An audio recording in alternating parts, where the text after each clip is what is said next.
नमस्कार। आज हम अक्षांश व देशांतर के बारे में चर्चा करेंगे कि अक्षांश कितनी होती है या किस दिशा से किस दिशा में खींची जाती है तथा देशांतर कितने और किस दिशा में खींचे जाते हैं। तो देखो, आज सबसे पहले हम अक्षांश के बारे में चर्चा करेंगे। यदि अक्षांश की बात करें तो देखो, अक्षांश है ये पूर्व से पश्चिम की तरफ है।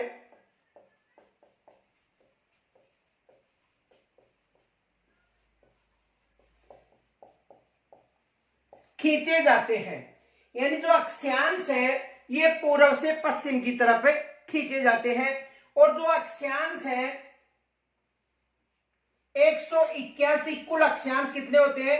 181। यानी पृथ्वी की बात करें तो पृथ्वी पर 181 अक्षांश खींचे जाते हैं। पृथ्वी को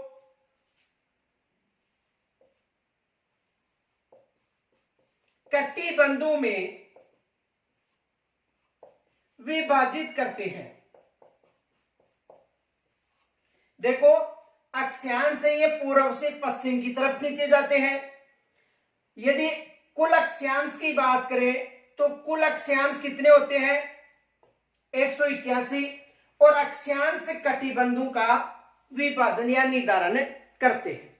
तो यदि पृथ्वी की बात करें तो देखो, पृथ्वी पर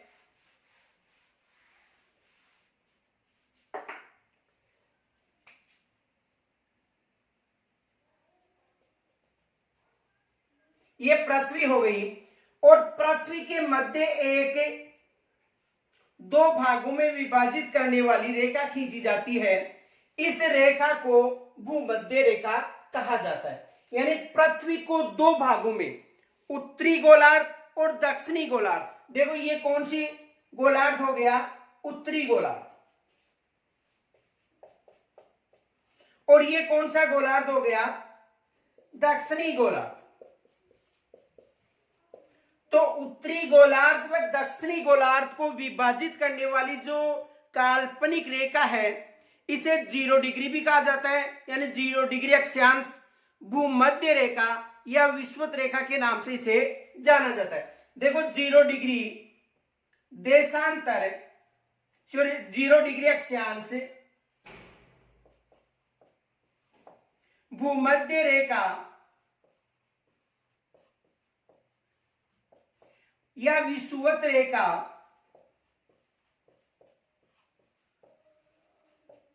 के नाम से जाना जाता है। 0 डिग्री अक्षांश से दक्षिण की तरफ जो अक्षांश होंगे ये दक्षिणी अक्षांश होंगे और उत्तर की तरफ जो अक्षांश खींचे जाएंगे ये उत्तरी अक्षांश खींचे जाएंगे। एक याद रखने, यहां से एक एग्जाम में प्रश्न बनता है कि पृथ्वी को दो समान भागों में विभाजित करने वाला अक्षांश कौन सा है? तो पृथ्वी को दो भागों में यानी समान भागों में जो महान वृत्त की बात करें तो वो रेखा कौन सी है? 0 डिग्री अक्षांश या भूमध्य रेखा या विषुवत रेखा। ये पृथ्वी को दो भागों में विभाजित करती है।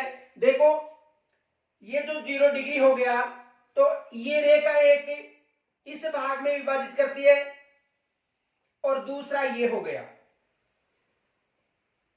तो यदि बात करें तो 0 डिग्री, ये जो 0 डिग्री है ये पृथ्वी को दो समान भागों में विभाजित करती है।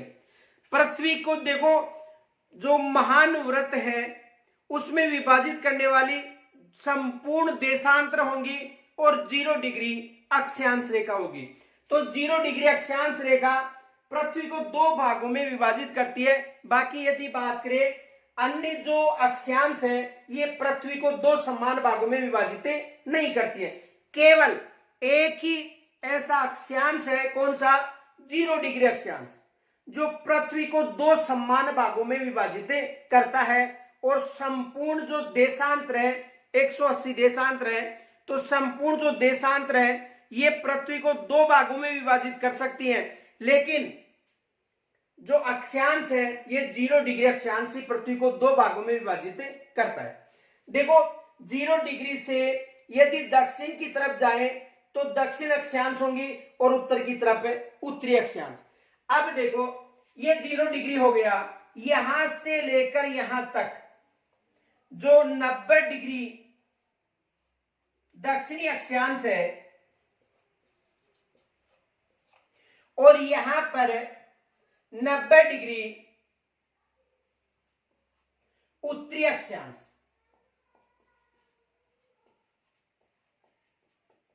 इसे समझो। देखो 0 डिग्री के बाद में जो 90 डिग्री दक्षिणी अक्षांश हो गया और 90 डिग्री उत्तरी अक्षांश, तो ये जो दोनों अक्षांश है कौन से, 90 डिग्री उत्तरी अक्षांश और 90 डिग्री जो दक्षिणी अक्षांश है, ये एक पॉइंट के माध्यम से प्रदर्शित की जाती है। यहां पर अक्षांश रेखाएं नहीं खींची जाएंगी। अब यहां पर समझो आप, देखो 0 डिग्री जो अक्षांश हो गया, इसके बाद में 1 डिग्री अक्षांश हो गया, उसके बाद में 2 डिग्री अक्षांश हो गया,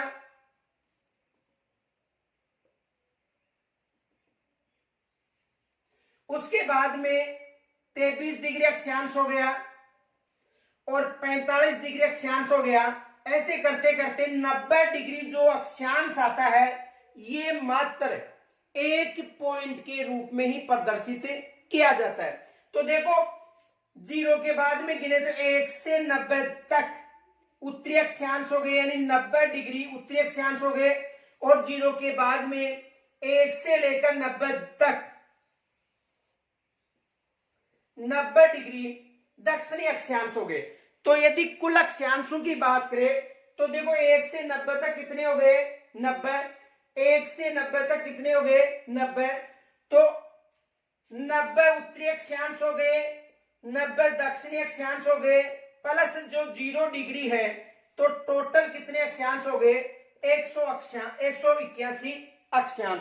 ये याद रखना, यदि अक्षांश रेखा पूछे तो आपको टोटल 181 अक्षांश बताना है। देखो 0 डिग्री अक्षांश हो गया, 0 डिग्री अक्षांश के बाद की बात करें तो 1 डिग्री हो गया, 2 डिग्री हो गया, ऐसे करते करते कितना हो गया, 90 डिग्री तक। तो 1 से लेकर 90 तक 90 डिग्री उत्तरी अक्षांश और 90 डिग्री दक्षिणी अक्षांश हो गए। और ये जो 0 डिग्री अक्षांश है, जिसे भूमध्य रेखा के नाम से जाना जाता है या विषुवत रेखा के नाम से, तो कितने अक्षांश हो गए, 181 कुल अक्षांश। ये याद रखना, कुल अक्षांश पूछे 181 बताने।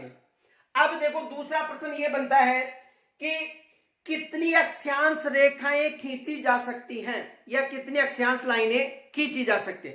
तो देखो यदि टोटल कितने हो गए, 181 अक्षांश रेखाएं, इनमें से देखो 90 डिग्री दक्षिणी अक्षांश और 90 डिग्री उत्तरी अक्षांश है, इसे हम पॉइंट के माध्यम से प्रदर्शित करते हैं। इसी कारण 181 माइनस 2 बराबर 179, यानी 179 अक्षांश रेखाएं खींची जा सकती है। ध्यान से समझना, एग्जाम में प्रश्न बन सकता है, कुल अक्षांश पूछे 181 अक्षांश बताने, क्योंकि 0 डिग्री और उसके बाद में 1 से 90 तक और 1 से 90 तक, तो टोटल अक्षांश 181 हो गई। यदि अक्षांश रेखाओं की बात करें तो अक्षांश रेखाएं कितनी होंगी, जो अक्षांश रेखा कुल 181 है, लेकिन अक्षांश रेखाएं पूछी जाए तो जो 90 डिग्री दक्षिण और 90 डिग्री उत्तरी है, इसे पॉइंट के माध्यम से प्रदर्शित किया जाता है, इसलिए 179 अक्षांश रेखाएं खींची जा सकती हैं। आपको यहां तक समझ में आ गया होगा। आगे देखो,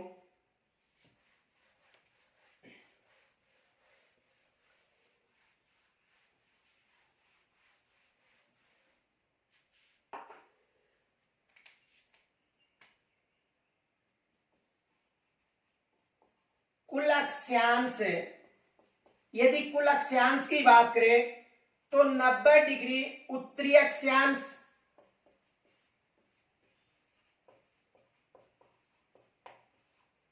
90 डिग्री दक्षिणी अक्षांश और 0 डिग्री अक्षांश, जिसे विषुवत रेखा या भूमध्य रेखा के नाम से भी जाना गया था। तो टोटल कितनी हो गई, 181 अक्षांश। यदि कुल अक्षांश की बात करें तो कितनी हो गई, 181। अब यदि ये प्रश्न पूछा जाता है कि जो अक्षांश है या अक्षांश रेखाएं कितनी खींची जा सकती हैं, तो देखो 90 डिग्री उत्तरी अक्षांश और 90 डिग्री दक्षिणी अक्षांश को केवल पॉइंट के माध्यम से ही प्रदर्शित किया जाता है। इस कारण ये कितनी हो गई, 2, यानी 90 डिग्री उत्तरी और 90 डिग्री दक्षिणी जो अक्षांश है इसे पॉइंट के माध्यम से ही प्रदर्शित किया जाता है। इस कारण कितनी अक्षांश रेखाएं खींची जा सकती हैं, 179 179 अक्षांश रेखाएं खींची जा सकती हैं। ये समझ में आ गया होगा। आगे देखो,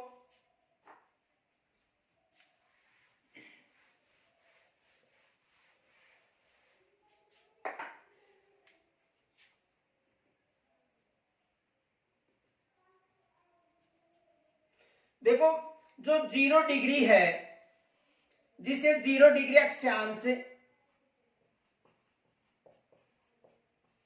या भूमध्य रेखा कहा जाता है। देखो यहां से हम जब ध्रुव की तरफ चलेंगे,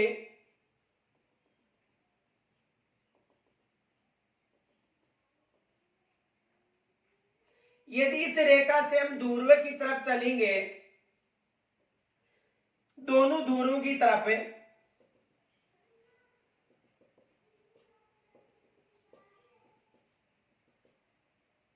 देखो ये समझो, यदि दोनों ध्रुव की तरफ चलेंगे 0 डिग्री अक्षांश से, तो अक्षांश रेखाओं की जो लंबाई है इसमें कमी होती चली जाएगी।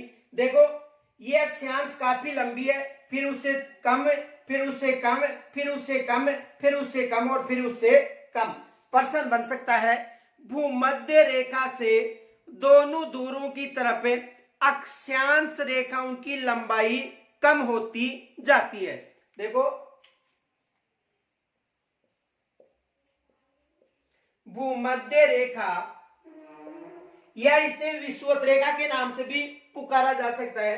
तो भूमध्य रेखा से दोनों ध्रुवों की तरफ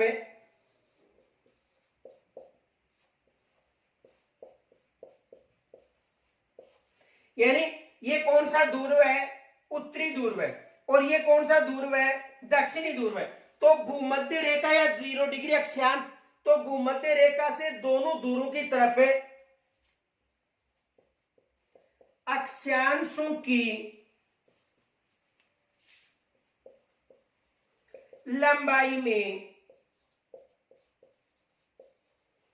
कमी होती है।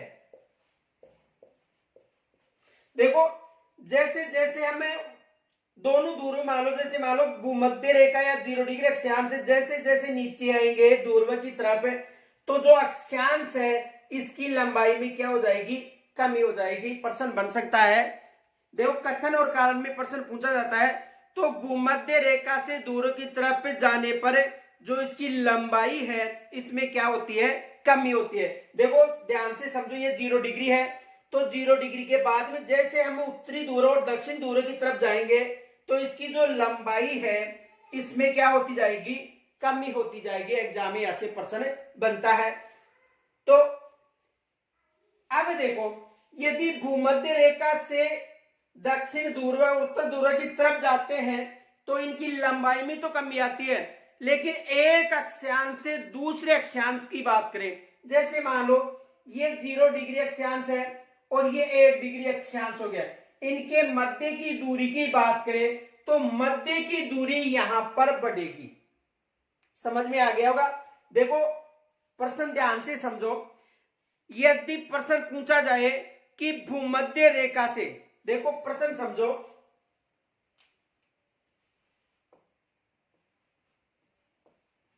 भूमध्य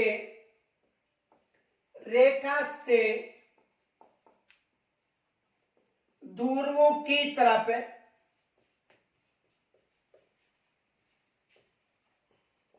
अक्षांश रेखाओं में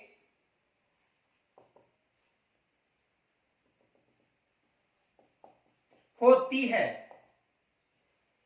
कमी या वृद्धि। तो देखो यानी भूमध्य रेखा से दूरों की तरफ जो अक्षांश रेखाएं हैं इनकी लंबाई में, अक्षांश रेखाओं की लंबाई में,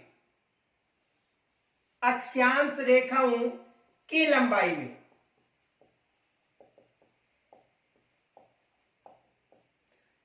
कमी होती है। देखो इसे समझो, भूमध्य रेखा, ये भूमध्य रेखा हो गई, ये कौन सी रेखा है? भूमध्य रेखा। तो भूमध्य रेखा से दूरों की तरफ जाएंगे तो अक्षांश की जो लंबाई है इसमें क्या होगी? कमी होगी। समझ में आ गया होगा कि भूमध्य रेखा से जैसे उत्तरी ध्रुव और दक्षिणी ध्रुव की तरफ जाएंगे तो अक्षांश की जो लंबाई है इसमें कमी होगी। दूसरा देखो, पहले आप यहां तक स्क्रीनशॉट ले सकते हो।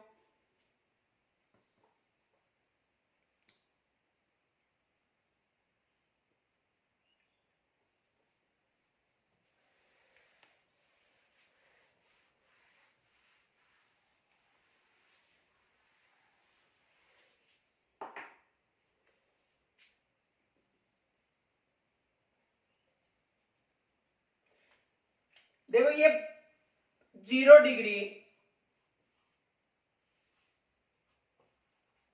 अक्षांश रेखा हो गई या भूमध्य रेखा। तो आपको बताया था कि भूमध्य रेखा से दूरों की तरफ जाते समय अक्षांश की लंबाई में क्या होती है? कमी होती है। लेकिन यदि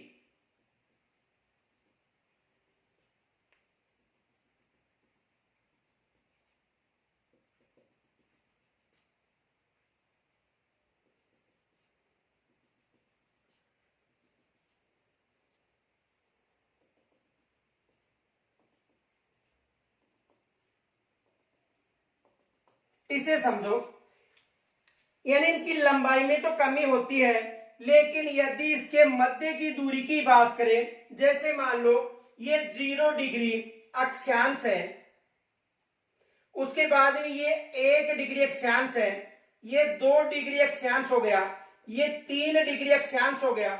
इनके मध्य की दूरी की बात करें, यानी एक अक्षांश से दूसरे अक्षांश के मध्य की दूरी की बात करें तो ये यहां पर बढ़ेगी।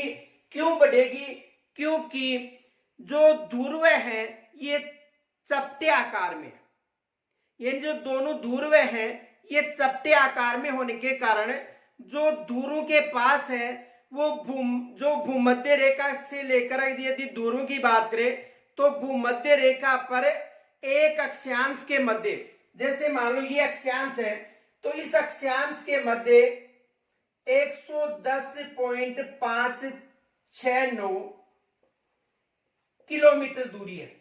यानी भूमध्य रेखा के पास बात करें तो एक अक्षांश से दूसरे अक्षांश के मध्य दूरी है 110.569 किलोमीटर। लेकिन यदि यहां पर बात करें ध्रुवों के पास तो यहां पर दूरी है 111.700 किलोमीटर। तो समझ में आ गया होगा कि भूमध्य रेखा पर जो अक्षांश है, 2 अक्षांश हो गए भूमध्य रेखा पर, तो भूमध्य रेखा पर अक्षांश की दूरी कम है और जो ध्रुव है वहां पर अक्षांश, 2 अक्षांशों के मध्य दूरी क्या है? ज्यादा है। कारण यह है कि ध्रुव पर पृथ्वी चपटी हुई है। समझ में आ गया होगा। देखो यहां पर एग्जाम में प्रश्न पूछा जाता है और इसे ध्यान से समझो। यदि प्रश्न पूछा जाए कि भूमध्य रेखा से दूरों की तरफ जाते समय अक्षांश रेखाओं की लंबाई में क्या होगा, तो अक्षांश रेखाओं की लंबाई कम होगी, क्योंकि यहां पर अक्षांश रेखा की लंबाई क्या है? ज्यादा। जैसे जैसे हम दूरों की तरफ जाएंगे अक्षांश रेखाओं की लंबाई क्या हो जाएगी? कम। दूसरा प्रश्न पूछा जाता है कि भूमध्य रेखा से दूरों की तरफ जाते समय जो 2 अक्षांश हैं उनके मध्य जो दूरी है वो कम होती है या ज्यादा? तो भूमध्य रेखा की तरफ हम जाएंगे, भूमध्य रेखा से दूरों की तरफ, तो जो 2 अक्षांश हैं इनके मध्य की दूरी में वृद्धि होगी। क्योंकि देखो यहां पर पूछा जाए तो यहां पर जैसे मान लो ये भूमध्य रेखा है तो भूमध्य रेखा के पास इनकी दूरी है, जैसे मान लो 0 डिग्री से लेकर 1 डिग्री मान लो, तो इनकी दूरी है 110.569 किलोमीटर के लगभग, और यहां पर इसकी दूरी है 111.7 किलोमीटर। क्योंकि यहां पर पृथ्वी चपटी आकार में है ध्रुवों के पास, तो समझ में आ गया होगा कि ध्रुवों के पास जो दो देशांतर हैं इनके मध्य दूरी में अंतर होगा, लेकिन जो लंबाई अक्षांश रेखा की वो क्या होगी, कम होगी। समझ में आ गया होगा। तो आप देखो इसे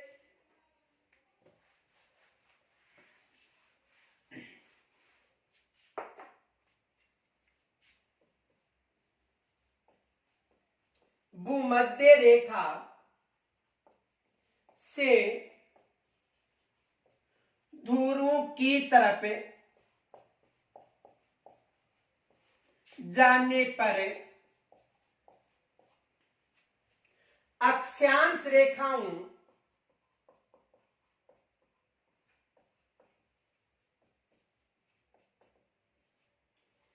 की लंबाई में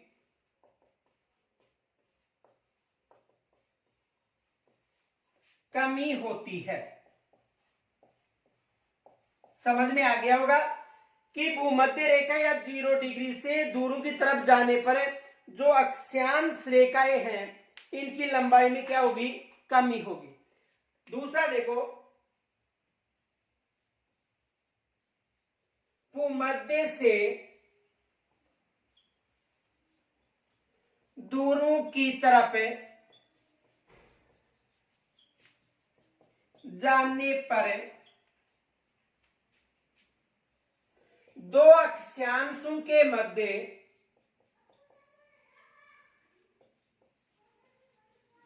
यानी दो अक्षांशों के मध्य की दूरी में वृद्धि होगी। यानी अक्षांश रेखाओं की लंबाई में कमी, लेकिन अक्षांश के मध्य की दूरी है इसमें वृद्धि होगी। वृद्धि होने का कारण है क्योंकि जो ध्रुव है दोनों चिपे हुए हैं, यानी चपटे आकार में होने के कारण वहां पर एक देशांतर से दूसरे देशांतर के मध्य है ये क्या होती है, दूरी बढ़ जाती है। समझ में आ गया होगा। तो ये दोनों विशेष याद रखना क्योंकि यहां से एग्जाम में प्रश्न पूछा जाता है। एक प्रश्न ये भी याद रखना,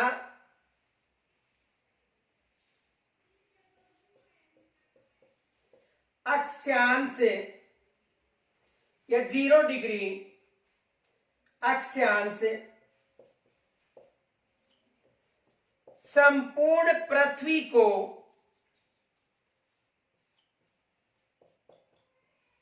दो भागों में विभाजित करता है।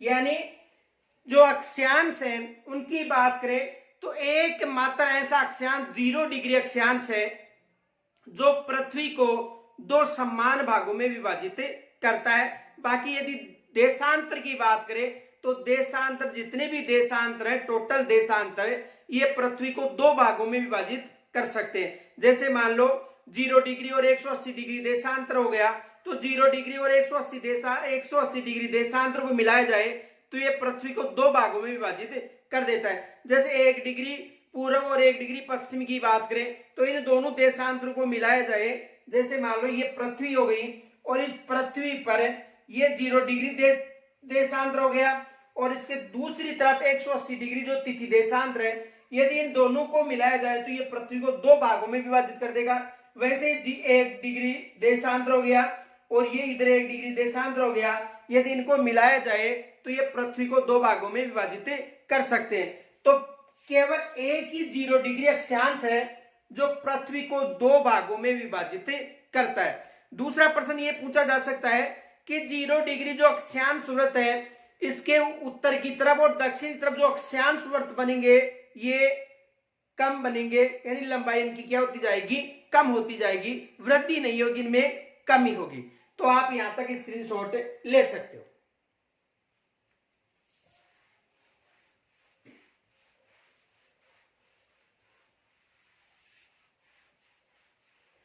देखो जो अक्षांश है ये कटिबंधों का निर्धारण करते हैं, ये याद रखना। जैसे मान लो ये 0 डिग्री अक्षांश हो गया, कौन सा अक्षांश है? 0 डिग्री अक्षांश। और 0 डिग्री के बाद में ये हो गया 23.5 डिग्री दक्षिणी अक्षांश हो गया, और ये हो गया 23.5 डिग्री उत्तरी अक्षांश।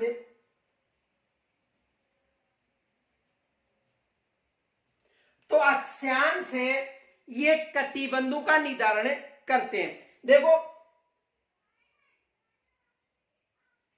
यदि बात करें 23.5 डिग्री उत्तरी अक्षांश और 23.5 डिग्री दक्षिणी अक्षांश, इसे कर्क रेखा के नाम से जाना जाता है,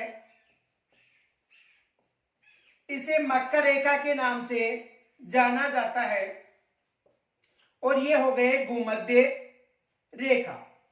तो देखो कर्क रेखा और मकर रेखा के मध्य बात करें तो यहां पर कौन सा कटिबंध होगा?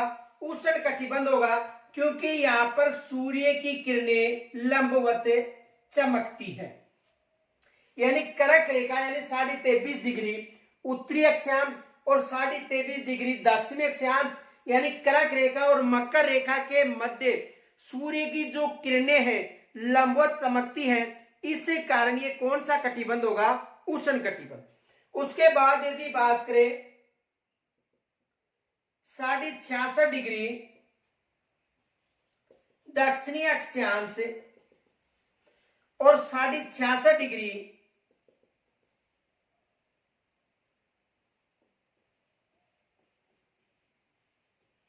उत्तरी अक्षांश, इनके मध्य जो सूर्य की किरणें हैं ये लंबवत पड़ती हैं, इसी कारण इसे शीतोष्ण कटिबंध के नाम से जाना जाता है।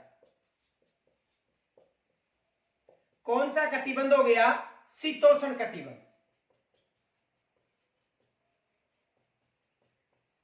और उसके बाद में 90 डिग्री दक्षिण ध्रुव है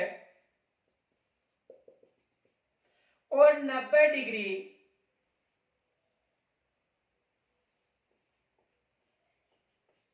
उत्तरी ध्रुव है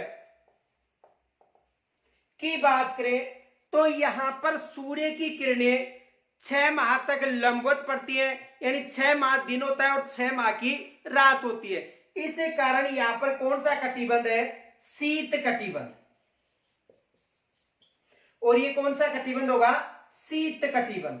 तो देखो अक्षांश रेखाएं कटिबंधों का विभाजन करती हैं, यानी कटिबंध किसके द्वारा प्रदर्शित किया जाता है? अक्षांशों के द्वारा। तो देखो उष्ण कटिबंध, शीतोष्ण और शीत कटिबंध, इसकी विस्तृत जो जानकारी है ये हम कल आपको दी जाएगी। तो कल हम इनके बारे में चर्चा करेंगे कि कौन सा उष्ण कटिबंध है, कौन सा शीतोष्ण कटिबंध और कौन सा शीत कटिबंध है, और इनका कारण क्या है कि यहां तक उष्ण कटिबंध रहता है, उसके बाद में शीतोष्ण कटिबंध रहता है और उसके बाद में शीत कटिबंध। तो इसकी हम कल चर्चा करेंगे। यहां तक यदि आपको कोई समस्या हो तो मुझे कमेंट्स के द्वारा जरूर बताना। जय हिंद, नमस्कार।